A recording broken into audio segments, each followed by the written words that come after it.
Faut-il réduire ou pas les allocations chômage des cadres? Pourquoi on se pose la question? Parce que les cadres semblent être dans le viseur du gouvernement, à la recherche, on le sait bien, d'économies sur l'assurance maladie. Le gouvernement qui a présenté ce matin, Édouard Philippe et Muriel Pénicaud, la méthode, le calendrier donc, de la réforme de l'assurance chômage. Bonjour Xavier.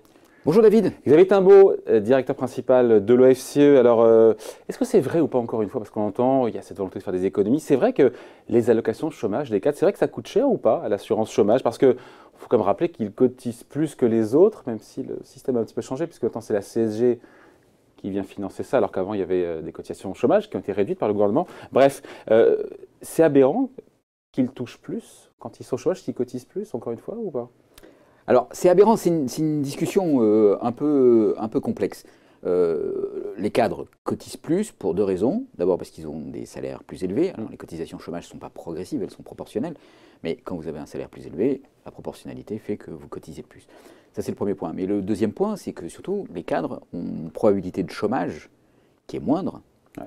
Et donc, 4% de chômage chez les cadres, 9% dans la population française. Voilà. Et donc, du coup, Oui, mais ils ont cotisé, donc d'ailleurs on cotise pour un risque, et quand le risque se matérialise, il n'est pas aberrant que... Après, on faut entendre aussi ce que nous dit Édouard Philippe, il dit voilà, aujourd'hui en France, un cadre peut toucher en plafond au maximum 3 fois plus que ce que toucherait un cadre européen dans un autre pays d'Europe. Après, voilà. La question c'est est-ce qu'ils cotisent autant aussi dans les autres pays? Alors, en tout cas, dans le système actuel, l'idée pour faire des économies, ce serait de dire on va garder le niveau de cotisation des cadres, on va garder le niveau de chômage évidemment des cadres, donc ils ne vont pas être plus au chômage, mais on va réduire l'allocation de façon à ce que ils coûtent moins cher. Alors effectivement, il faut économiser 1 milliard d'euros par an dans l'assurance chômage. Le gouvernement comptait sur une baisse du chômage pour arriver à ça. C'est un peu compromis parce qu'elle va être moins rapide que ce qui pouvait être anticipé. Et donc oui, c'est tentant est-ce que les cadres n'ont pas, encore une fois, être dans le viseur comme ça, ils ont de quoi être en colère, ils cotisent plus, et on leur dit au final, on va réduire, on va le voir, soit le plafond, soit la durée, soit il y aura une dégressivité dans les versements des allocations. C'est quand même pas, il y a de quoi pas être content. C'est effectivement revenir sur quelque part injuste. C'est revenir sur un des principes de l'assurance chômage en France. Qui est un système...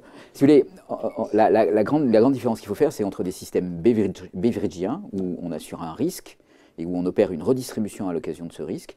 Donc ça, c'est typiquement l'assurance chômage dans les pays anglo-saxons, ou les systèmes qui sont des systèmes dits de démocratie économique, dans lesquels on laisse les partenaires sociaux définir un système de solidarité, avec des règles de solidarité, qui en France, en gros, sont issus du Conseil national de la résistance, qui a posé les principes de cette démocratie sociale et économique.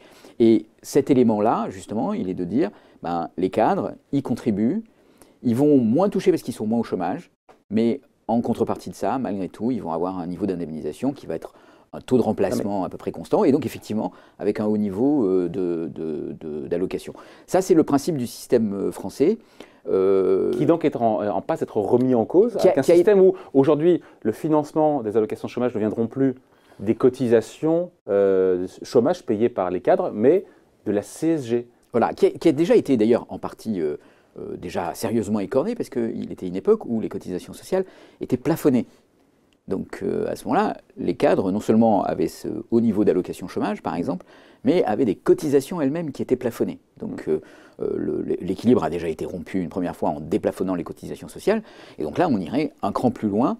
Le risque qu'il peut y avoir, c'est que les cadres disent OK, mais à ce moment-là, si on est indemnisé que de façon très partielle, on paye moins de cotisations. Par exemple, il y aura des cotisations que sur la partie salaire de base, comme pour la retraite, il y a un régime général où vous êtes prélevé uniquement sur le salaire de base, et effectivement avec une indemnisation qui va être uniquement calculée sur la partie salaire de base, donc très plafonnée. Libre ensuite à chacun d'avoir une assurance chômage privée pour couvrir le cas. C'est un autre système pour le coup. Mais est-ce que c'est un tout autre système qui ressemble un peu au système de la retraite. Ça plombe vraiment. Est-ce que les allocs des cadres, l'allocation chômage, ça plombe vraiment les comptes? Encore une fois, l'assurance chômage, les allocations chômage, c'est 34 milliards d'euros. Quelle est la part des cadres pour se dire, est-ce que c'est eux vraiment, puisqu'on va leur taper dessus? On pourrait faire 1 milliard d'euros d'économie en plafonnant l'allocation des cadres et la durée d'indemnisation. Aujourd'hui, alors c'est plafonné, pardon, le calcul est plafonné à 4 fois le plafond de la Sécu. Oui. il faudrait descendre à, je crois, 2 fois 1 000 plafonds. Donc c'est très sévère. ah ouais, C'est un on a un changement gros substantiel. effort au cadre, sans aucune contrepartie. Enfin, Sans aucune contrepartie. On sucre, c'est tout. Là. Et effectivement, oui, le risque, c'est qu'on aboutisse à rompre le consentement à l'impôt, en l'occurrence. Enfin, c'est une cotisation, mais qu'on remette en cause la participation de chacun à ce système. Bon, ça va aussi avec la nationalisation du système, en fait. Il y a une forme de cohérence là-dedans, voilà, mais au détriment des cadres. Après, on se dit qu'effectivement, si le taux de chômage des cadres est de 4% versus le taux de chômage de la population active des Français, 9%, on se dit que c'est peut-être pas moins grave, mais moins gênant de réduire les allocations des cadres parce qu'au final, ils vont retrouver du boulot plus vite. C'est ça aussi la logique qui est derrière. C'est ça la logique, même si… Et qui peut s'entendre aussi. Alors, ça peut s'entendre, même si… même s'ils sont floués. Attends, on dit les choses, ils sont floués les cadres là-dessus, dans une histoire comme ça. Alors, ils sont floués. Il y a aussi une idée qui est un peu compliquée, qui consisterait à dire, quand je réduis la durée d'indemnisation, je réduis la durée de chômage, parce que les gens vont être incités à chercher plus vite un travail. Alors, en fait, ça ne marche pas très très bien empiriquement, c'est-à-dire qu'on s'aperçoit qu'il n'y a pas de lien direct entre la durée d'indemnisation et la durée de chômage, le temps que vous passez à chercher un emploi. Alors, sauf peut-être, précisément pour les cadres. Donc, peut-être que pour les cadres, il y a une petite partie où on se dit, bon, j'ai 2 ans devant moi. Voilà, j'ai 23 mois d'allocation devant moi, donc je peux effectivement passer 6 mois.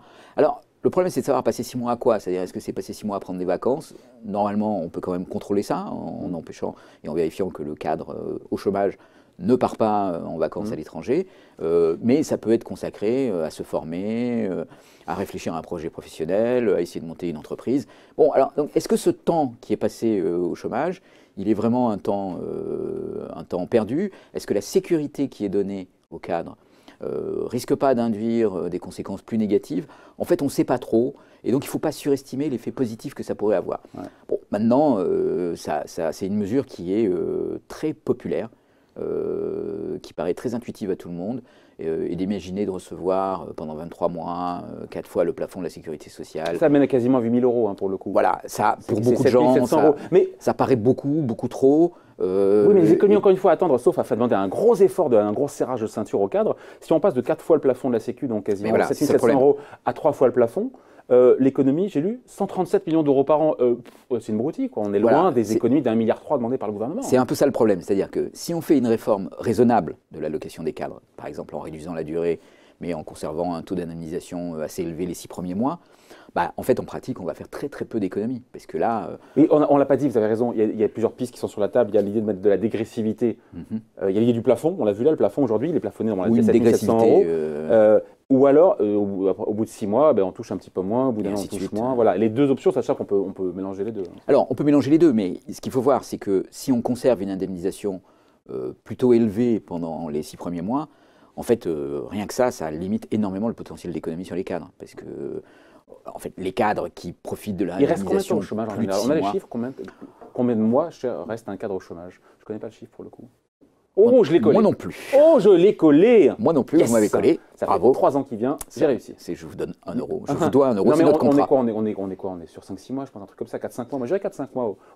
Je pense qu'on est très en dessous des 6 mois, effectivement, sur la durée médiane. La moyenne de la médiane. Voilà, et que la durée, enfin le nombre de ceux qui sont au-delà des 6 mois est relativement faible. En tout cas, dans les simulations qui sont faites pour savoir combien on peut économiser quand on garde les 6 premiers mois d'indemnisation complet, aboutissent à des économies qui sont très faibles. Donc ça vous donne déjà l'ordre de grandeur de ces prises de chômage longues. Après, l'argument qui fait mouche, on l'a dit, mais quand Édouard Philippe dit ailleurs à l'étranger, ils touchent 3 fois moins les cadres, la contrepartie, on le comprend bien, ça sera, et ça n'arrivera pas, ça sera de réduire les cotisations chômage. Enfin, qu'il y ait une moindre contribution des cadres, mais ça n'arrivera pas. Ah bah oui, sinon, c'est tout l'intérêt de la formule qui tombe. Quoi. Ah oui, non, parce que si on veut faire des économies, voilà. C'est-à-dire, si on plafonne à la fois les cotisations et les allocations, là, on ne fera pas d'économie, au contraire. Ils vont être floués ou pas, les cadres, dans cette histoire? Parce qu'on a compris que le Premier ministre a été clair, il a dit que les décisions seraient prises au printemps avec publication des décrets pendant l'été. Ça va aller vite. Alors, ça va aller vite, ils seront floués. En même temps, on a perdu du temps aussi avec les négos. On le verra sur l'économie qui est réalisée au final sur cette réforme de l'assurance chômage pour les cadres. Si c'est une petite économie, Ça veut dire qu'on a comment dire, optimisé le dispositif de façon à éviter les effets pervers de cadres qui prendraient des durées d'indemnisation très longues et qui seraient une forme déguisée de congé sabbatique. Et donc on se concentrerait sur voilà, le temps nécessaire pour trouver un emploi, sachant qu'un cadre trouve assez facilement un emploi et que 6 mois c'est largement suffisant.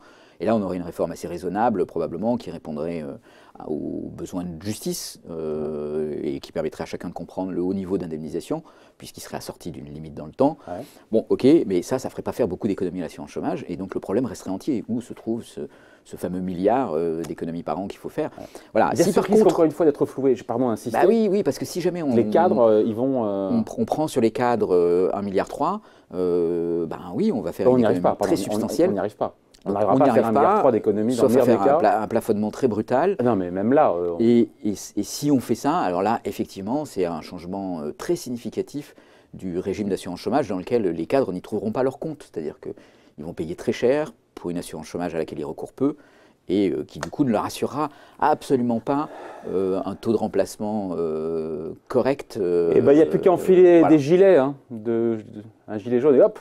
Et bon, on saura encore une fois. Enfin, il ne faut pas inciter non plus à la manifestation. Non, mais je dis qu'il faut parfois aussi se faire entendre. En tout cas, voilà, ce qui est sûr, c'est que les décisions seront prises au printemps. C'est ce qu'a annoncé le gouvernement aujourd'hui. Merci pour ce point de vue, explication signé Xavier Timbaud, directeur principal de l'OFCE. Merci. Merci David.